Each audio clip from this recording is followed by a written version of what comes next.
Hello, this video will be over the settings that help you manage and create a safe Zoom meeting. First, you need to be logged into the Zoom dashboard. Some of the settings will be found when you schedule a new meeting. When you schedule a new meeting and you scroll down to the bottom, you will see meeting options. Enable join before host enables your students to join before you. I never enable this. I always want them to join or admit them from the waiting room. Enable the waiting room. This is something I always choose because I do not want them to join until I'm in, and mute participants upon entry. So when they join, the students are automatically muted. Record the meeting automatically on the local computer is also a good option. It allows Zoom to automatically record the meeting and then download it to your computer so that you have a record of the meeting. Some more of the settings that will enable you to have a safe Zoom is found under Settings. Again, I never enable Join Before Host. I want them to come in from the waiting room.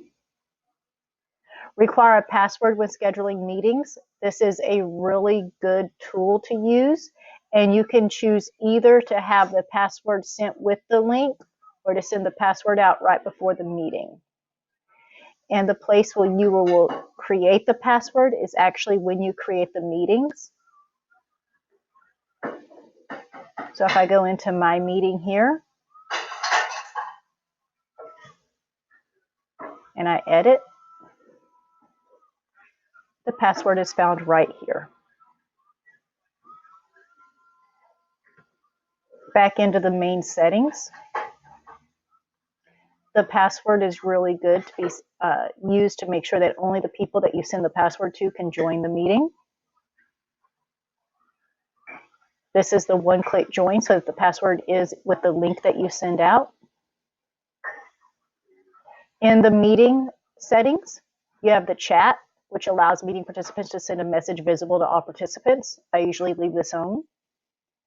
Allow meeting participants to send a private one-to-one message to another participant. I usually turn this off. I want students paying attention to what I am saying and not typing messages to each other. Specifically if it's just a private chat. This automatically saves the chat so that you can see and have a reminder of what was said. Screen sharing. If you only want to be able to share your screen and keep your students from being able to share theirs, you can use host only for screen sharing. And if you want your students to be able to share, you can choose all participants. Annotation. This allows participants to use the annotation tools to shared screen. So when you're sharing your screen, students can write over it. I usually turn this off and it only allows me to write over my shared screen. I leave the whiteboard on so students can share the whiteboard during a meeting and I can see if they want to show me how to work out a problem. You have an option to use a breakout room.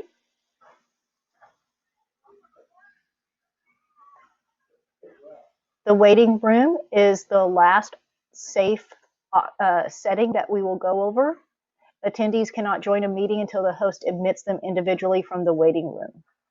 So they cannot join the meeting until you admit them. So you can see who is waiting, and then you can either admit them one by one, or you can admit everyone that's in the waiting room.